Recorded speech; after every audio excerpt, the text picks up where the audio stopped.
Happy Future Friday. Songyi, I'm so excited to have you here. We just dove into such an incredible conversation recently at ECC in Paris, but you have been part of this space for such a long time and have worked on so many interesting projects, all the way from guiding Vitalik in this journey, exploring Africa, to really running the event around Soulbound in Seoul, Korea, to building this life in this idyllic farm space in New Zealand. And then just looking at what you've built your life around gatherings, which is actually your experience design studio, that's your current project, which I can't wait to dive into, and Impact Club Collective, which is community driven investment and acceleration and projects. So there's just such a beautiful array of this concept around gathering and how you really, drive connection and culture. So thank you for joining. I can't wait to dive in. To get started, would you just share a little bit about where are you calling in from and what is your main mission today? I am actually calling from New Zealand. Mangaroa is on the bottom of North Island. And if you know Wellington, we are 40-minute drive up to the north, and living in a farm area and stewarding a small forest and living with a beautiful community people of environmentalists to artists to entrepreneurs and investors, all different people coming together in our valley. And today's mission is we actually have dear friends coming from Christchurch. I want to accommodate them in the best way. And they're also a young crypto folks that recently lost their friends in the crypto space. So they needed like some time to retreat themselves. So we invite them to come over. So we will host them, eating a lot of good food and walking in nature. So that's our goal today. I love that. Hosting and gathering is such a big part of your mission around weaving. And I know that's a big framework that you build your life around. One thing I think that's so cool about your story is, and anyone can see this, you started something called 37 Coins in 2013. So it's really early in the space, which was a Bitcoin wallet for the low tech and unbanked. How did you get into that? Like, was this something after school? How did you even hear about the space and decide that you were going to start building what was like very, very cutting edge for the time? I mean, back then, like Bitcoin or crypto wasn't a thing. So whatever that can solve the problem they identify, I took it as a solution rather than, oh, this is a Bitcoin or this is crypto. It wasn't anything fancy back then. I studied social work. I grown up in Korea, a very basic, life, literally. But then I was always curious about, outside of Korea, what's happening. And then as soon as I was available to travel by myself, and I start traveling different places, and I got into really interesting, cultural, different aspects of life and, trouble that people are going through. And I got to learn a lot of different things through traveling. And later, after I graduated, I took 1 year of work travel, came back, start working for biggest NGO in Korea. And then they sent me different places here and there. And then once I was a place in West Africa, Mali, and I was interviewing the family there. And there were one mother with 5 different children. And how do you do you have a husband? And she said, yeah. And where is he? He's in Cote d'Ivoire, which is like a next neighbor country. And then, does he send you money? Because I know you're having really hard times actually feeding these kids and yourself and take care of yourself. And she's like, yeah, he sent me money. I'm like, how? Because he's abroad, you don't have any ID. There's no MoneyGram, Western Union, bank, nothing. And she's like casually saying, oh, he's going to put money into the plastic bag and give it to somebody who's come to our village. And I'm like, what? That's ridiculous. And it just stuck with me for a while. Like actually after trip, it just took me 2 weeks to really even speak loud about this problem. But then I having really, really deep, hurted feeling actually. Everything on our land and our world is all on our fingertip, and these people has nothing, and they have to risk that money, that the only income source that he's sending, is on such a risk. And then it's not they're poor because of they are lazy, you know, and there's no way to store money, send money, receive money, saving money, invest money. So these people are just live day by day with the money that they have and they earn. And the problem is that, you know, once the money is stolen or really even burned, because most of them actually put their money under the pillow, and they live in, you know, house that is built out of trash, basically. So there's a high risk of like stolen, burn, or whatsoever story that we could imagine. And then the girls start going out on the street, you know, because there's no other income source for that month or for that day. So the wheel of poverty will never end till we have something to play with, you know, something that people can actually start building wealth on.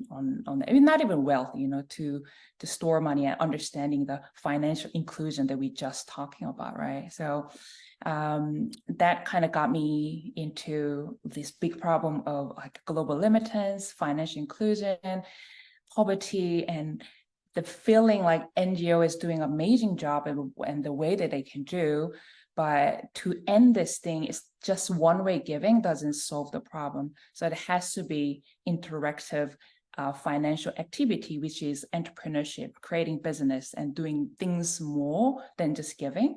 So then I was thinking about maybe I should start business as well. And back then I had a German partner who was developer, and we were just dive into Bitcoin and then start doing a little mining on our laptop and like try to understand what the best use case for this.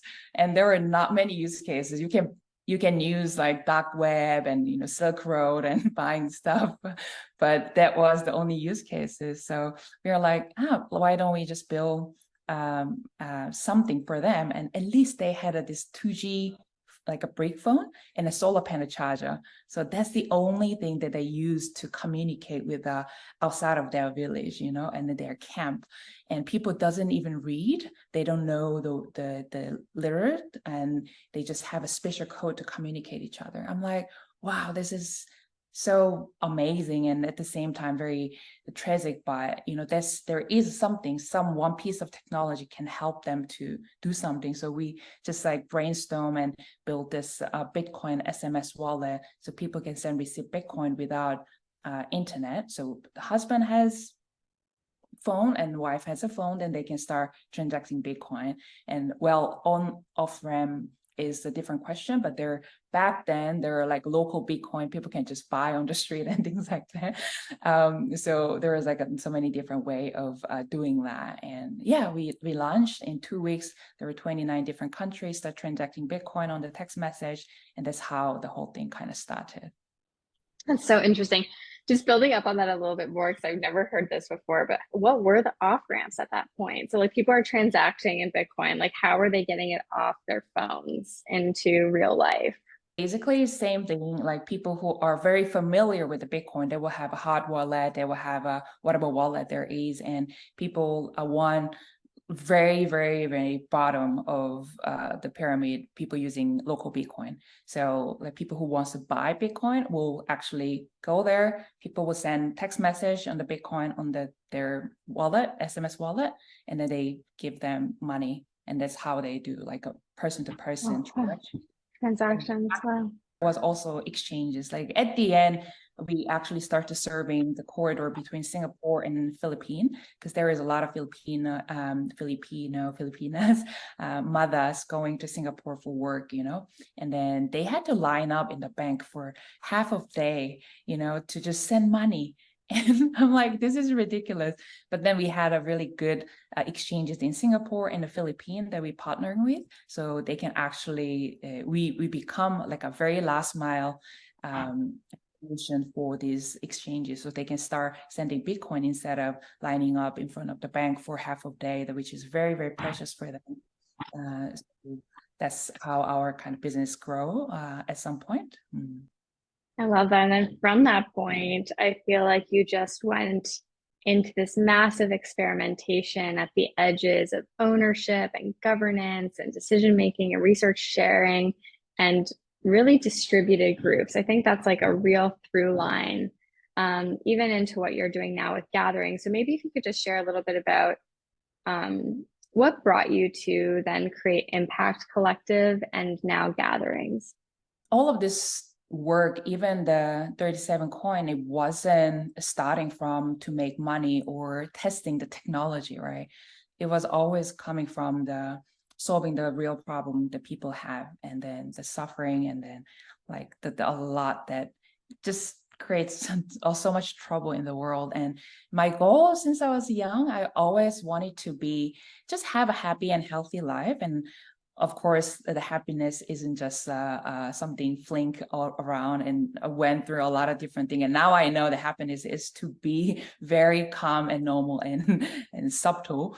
But anyway, I want people to really explore their full potential through either technology, innovation, different story and narratives and stuff. And I always interested in humans and collective and a community. So I've been doing a lot of this collective creation even when I was a student, and doing things together with the friends. And so even I went to social work because of I interested in human and their development and their psychology and behavior, and how can we make actually people life better. And so it was very natural for me to dive into different community and governance story. And especially when I was moved to Silicon Valley, our crypto space is still very collective and collaborative. Back then, everyone is like helping each other because there is no time to compete. We have to actually grow our pie because it's such a small industry. So like our developer will code for another team, although we are in a competition mode. So it was really nice community feeling. And then this was like, wow, and this is great. And then I've been living in a co-living spaces, and I've been living in this collective spaces many, many years throughout my last career for 10 years in crypto. And all of a sudden, I see a lot of community is falling apart because the people are feeling treated unfair, because there is not much way to actually capture people's contribution and also give an incentive. And now we are in a stage that actually the crypto or the Web3 technology or theory that we have can actually capture people's contribution and give up fair incentive, whether it's finance or whatsoever. So that's very, very exciting for me.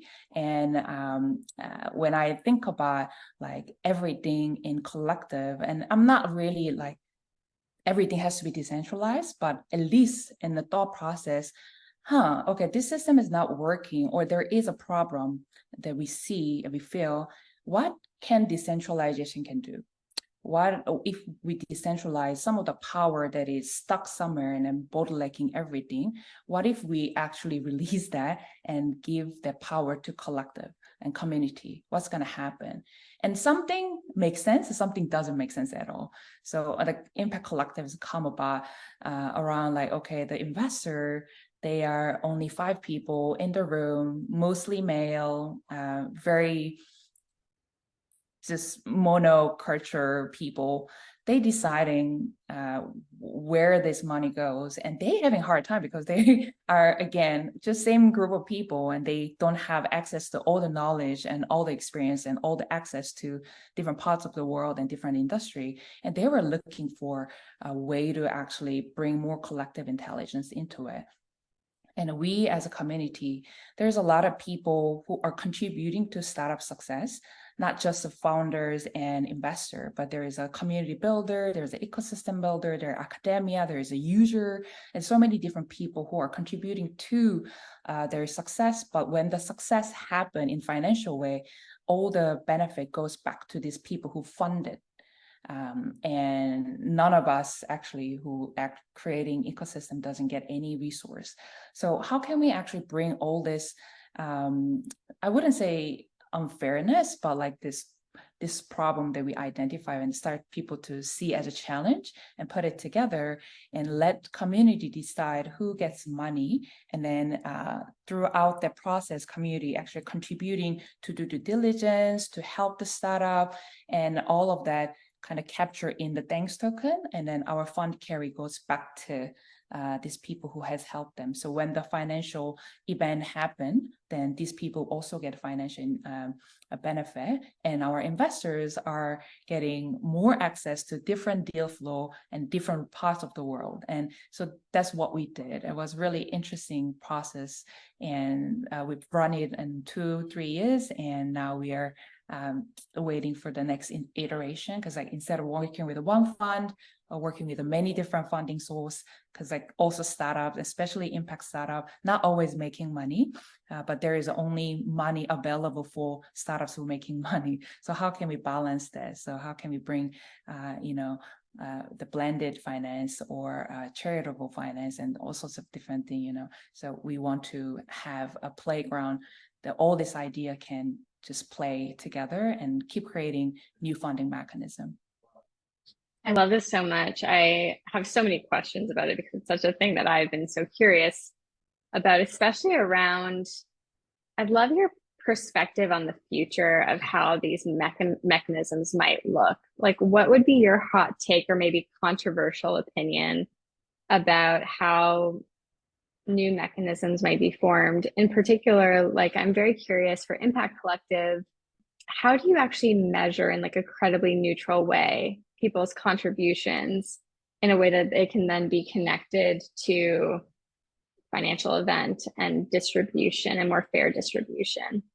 Then a spirit of experiment, we don't want to engineering too much. So the thanks token, for example, people were talking at the beginning, oh, like what if, let's say Naval Ravikant comes and spend 1 hour, is so grateful for founders. And there is like one student using this product actively and have a 1 hour of their feedback session.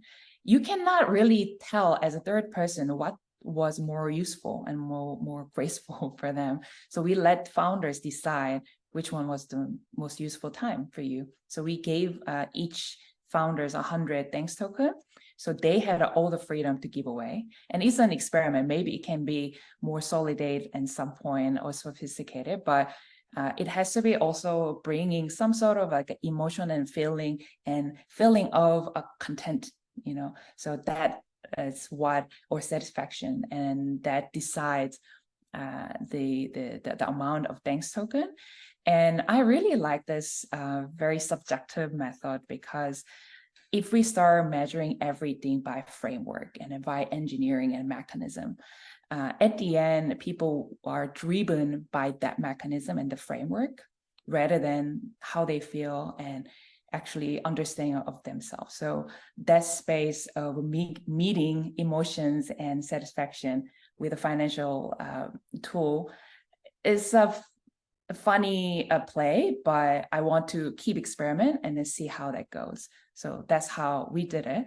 And that's probably, you can say, the most neutral way, because at the end, we want founders to be happy and we want community members to be happy if they found the happiness that they're talking about or satisfaction in a same page. And that's what we want, rather than we give them the tool to play with, if that makes sense. It does. I love that. And it's like not over engineering, but allowing things to naturally evolve is so special and makes a lot of sense.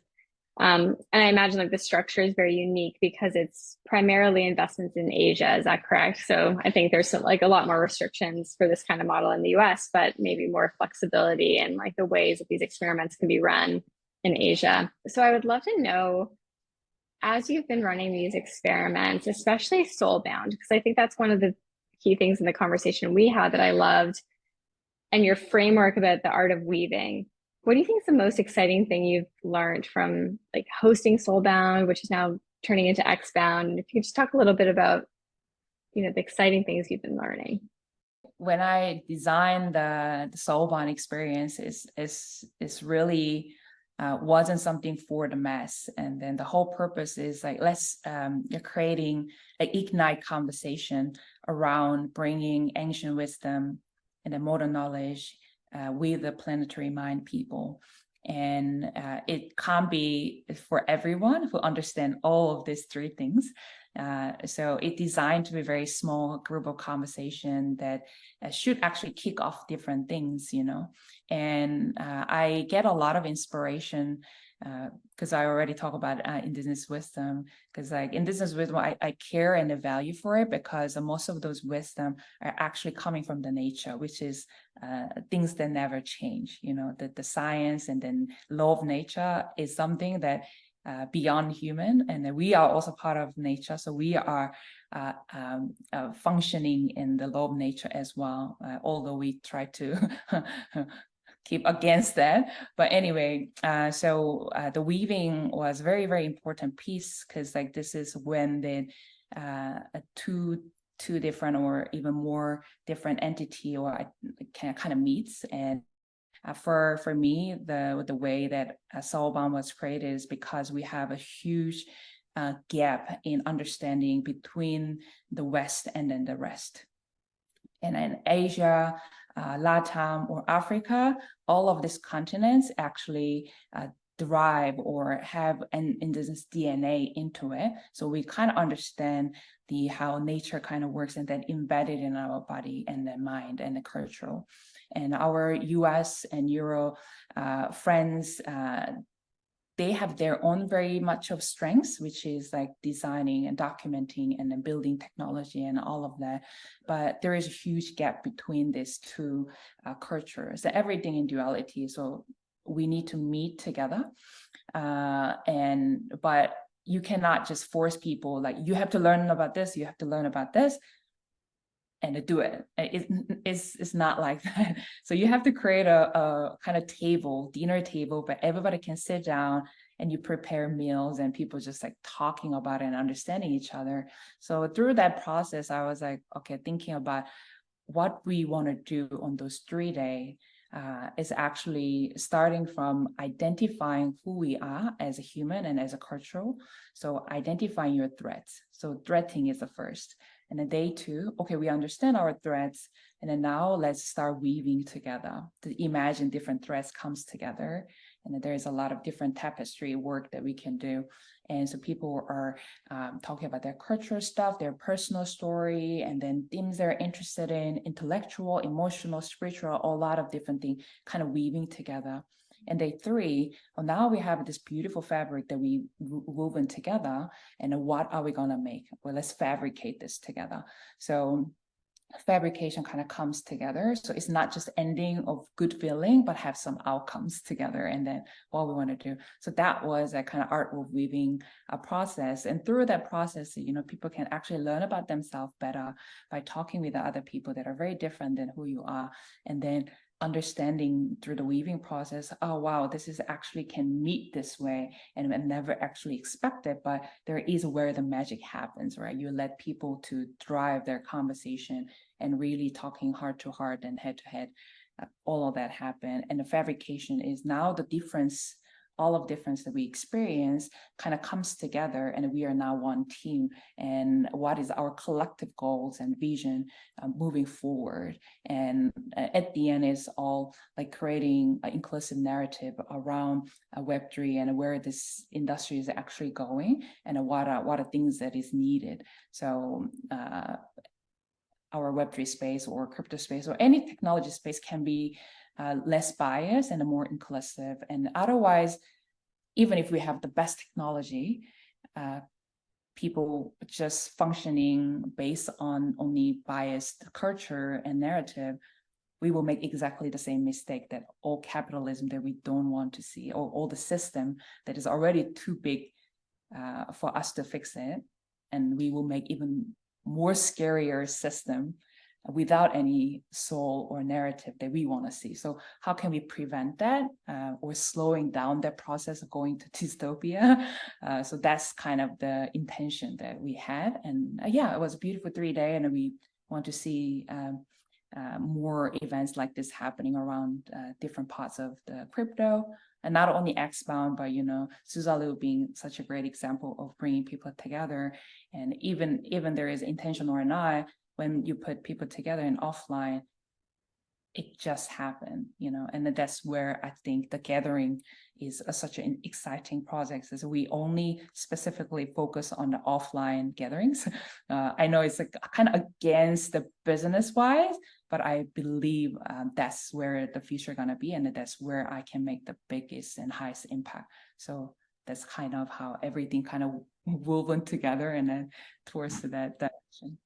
I love the framework so much. It stood out the second you shared it, this very simple art of weaving, like you mentioned, the threads, the weaving, and then the fabrication. As you've gone through that process and that journey with so many people and also different companies, what has come out of that process that really inspires you? We had a closing circle, just listening to people. How was the last 3 days for them? And some say this was the most radical experience they had in Web3. And some people like, it's funny, I don't know what you're doing at work, but now I get to experience who you are. And some Korean friends were saying, this is the first event and no one asked me what I'm working on or what I do for work or for living, but what do I think and how do I feel? So that kind of a human experience was what inspired people. And when I hear that, inspiration starts there and not ending in that event, but it continues through their life. So that's what inspires me as well, to see people coming back to that memory and coming back to that experience they had, and using that as a fuel for their next 6 months or a year of their time.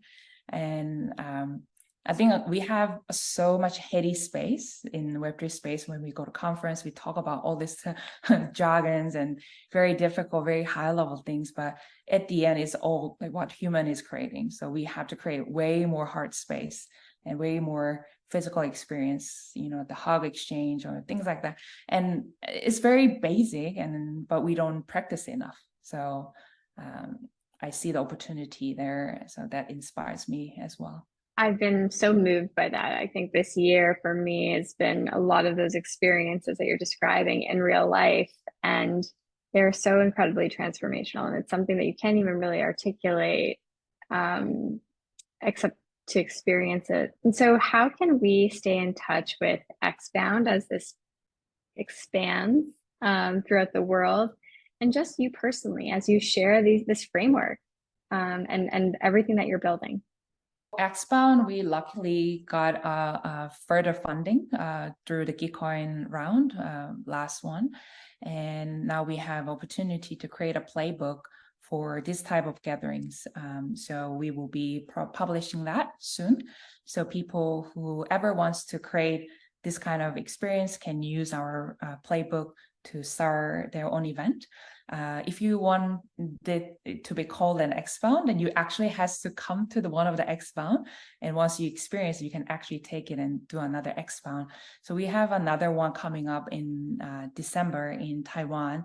So if you're interested in coming and joining us for 3 days of weaving, welcome. Just DM me on Twitter. And all of our other work that I'm doing will be on Twitter or my LinkedIn, or I don't do much social media. Funny enough, I just opened YouTube channel, but that's gonna be a more like a lifestyle thing. But if you want to follow that, I will share the link with Alana, and we'll find a way to connect. I'm very accessible, so message me on Twitter, Instagram, or my YouTube channel, and I'll be there.